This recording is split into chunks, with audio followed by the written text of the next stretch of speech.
And hello everyone, Peter here. I'm doing a little unboxing of this Razertip SS-D10 Pyrography starter kit. This is a pretty nice model.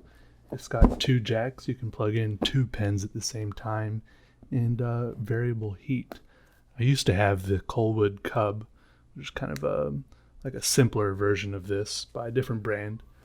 But I lost some parts when I moved, and so I decided to try one of these. It's made in Canada.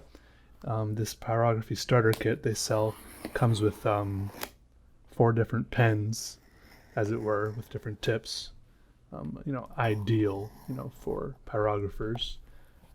And it costs 294 Canadian dollars, which surprised me at first, but that equals out to about 221 US dollars. It says it's 120 volts AC, 60 hertz, whatever that means. I'm not sure, but it looks to be pretty solid. It came packaged well, packaged tight. Nothing was rattling around. And I did order one extra pen on the side, a heavy-duty small writing pen. They have standard pens and heavy-duty pens. The heavy-duty pens are designed to be left on high heat for longer, and I guess they can stand up to that easier or something. I plan to be doing some high heat burning personally, because I'm going to be doing some burning on bone in the near future, hopefully, which takes higher heat. I think when you turn it all the way up to 10 on this dial, it says it goes up to like 1400 degrees or something like that. So there's a close-up on the extra pen I bought, the small writing tip. That's they call them HD, which I think is kind of misleading, like it's high definition, but I think it just means heavy duty. They all came packaged in these nice little tubes that I guess you could keep them in, but I probably won't, just because that seems like a lot of work to take them in and out of the tubes. But here's the actual pyrography kit, and it comes with a little cleaner and everything too. It comes with a manual, so to speak here. Well, actually, this isn't a manual. This is a little catalog they send you with. It's like a little black and white thing, It shows you all these other thousands of other pens that, ooh, I could use that. But really, in my opinion, you never need more than like 3 or 4 different tips once you really get into knowing what sort of things you do, and you get into a groove and you know what you're doing. But maybe you do need more tips at the beginning before you understand what you're getting into. Yeah. So here are the tips. They're kind of thrown in there, but I didn't feel anything rattling around anyway, so it's interesting. So there's 4 tips. It came with one medium knife standard pen, one small round standard pen, one 1/16 inch ball standard pen, and a heavy duty medium shader pen.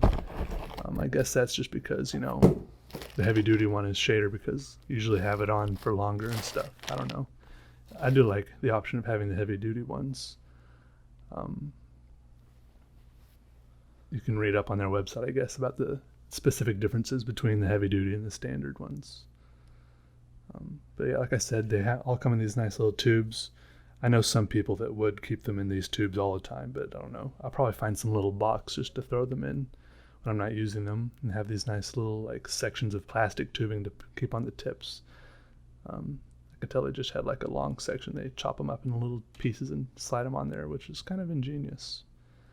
I like that, even though it's kind of hard to get it back on there sometimes. In the little catalog they sent, there are all sorts of fancy words that they had about the tips, like laser welded tips, front ventilation ports, corrugated front pen body, comfortable foam grips, mid-body ventilation slots, and all this extra stuff. But they throw words at you like advanced polymer construction, stuff like that, but they just look like good, solid, well-built pens and stuff. And yeah, I liked them. Those little grips that you see, the HD one has a slightly thicker grip, I guess, because you'll have it on higher heat for longer potentially. The grips can slide off easily if you need to upgrade them or replace them. Their website does have like thicker ones, and you can buy them. I don't remember how much they cost. Here's the blade tip for doing nice crisp lines. I will say before, when I had a pyrography kit, I was using like removable tips, and I just had one pen. And this time I opted to go for the like the whole pens that you would replace each time. There are certain benefits to this. It's more expensive, obviously, but I think it's just like there's better heat conduction or something. Like there's some technical stuff, but somehow they convinced me. I was reading reviews, not even on the Razertip site, but I was reading reviews on some other pyrography sites that this is the better way to go. I guess you get what you pay for, you know? But the removable tips were working for me for a long time. Here's the pen cleaner, the tip cleaner that came with it. They have little instructions there. Before I was just using a strop, like some very fine conditioned sandpaper on a piece of wood, but they say you can use this even when your pens are hot and just kind of run them through those little blades they have situated there. So I'll have to see how that works. This is just built out of a very nice solid piece of plastic. So something like that I'll only really decide if I like it or not once I start using it. Here's the actual unit. It's made out of, I guess this felt like it was made out of some kind of aluminum, or I'm no metallurgist, but I liked it. Felt very solid, and like it didn't feel too light or anything. The graphics on the front were, you know, nice, crisp. Has kind of like molded plastic sides on it, and then on the back here you can see there's like a serial number hand engraved. I thought that was interesting. They've just got someone sitting around it, you know, hand engraving serial numbers all day, every day. You can see some of the stats there on the back, straight from Canada. One thing I didn't think was interesting, every time you order something from Canada, it's in two languages, English and French. Instead of in the United States, it's usually in English and Spanish. These switches felt good, and the knob felt good as well, you know? It's all about how it feels. Here's the like the low end adjustment or something. I think that's what that little thing was, and it said like if the number 1 setting is not cool enough or something, you can turn that down, but it doesn't really affect like the top end adjustment, so you can't make it hotter by turning that up. And it said just don't adjust this if you don't really need to, but by that time I had already turned it so much back and forth that I had no idea where it was supposed to be, so I guess I'll just try to leave it in the middle somewhere. You can just adjust it easily with a screwdriver. It came with 2 cords. One is a standard cord and one is a heavy duty cord, or as they like to call it, HD. I guess you need to use the standard cord with the standard pens and the heavy duty cord with the heavy duty pens. I have no idea what happens if you mix and match them, but I guess you're not supposed to.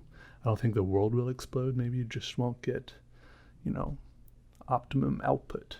Maybe it just won't work great. Hopefully it won't catch on fire or anything. But they all look very shiny and golden, but they're probably brass or copper. Once again, I have no idea, but they look nice, and I'm all about that. So they all slid in there very, very nicely. There's little pictures on a slip of paper that came with it about, you know, there's like a picture that says not fully seated and a picture that shows it fully seated, you know, so you know when you make sure, you can make sure it's plugged in all the way if you're not a person that's good at plugging things in all the way. There's also little sheets that show, you know, like little troubleshooting guides and stuff like that. So here you can see they're plugged in. Yeah, it feels good. You can there's little lights there next to the switch that show you know, that'll light up showing which one is on, and so there won't be any confusion. You know, I guess they like to avoid that sort of thing. As you can see there on the side, there are some little clips where you can put the one that you're not using, or put both of them without turning the whole unit off, or I don't know, it seems pretty convenient. I never really had that on my old one. I just kind of had to rest it or turn it off, or thankfully I never burned anything down by resting it on like a pillow and bursting things into flames.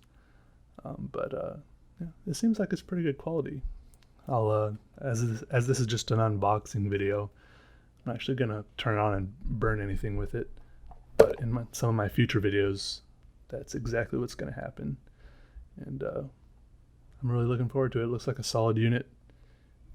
Yeah, Razertip. It's got a tiger on it. What's not to like, you know? Everyone likes tigers. Rawr.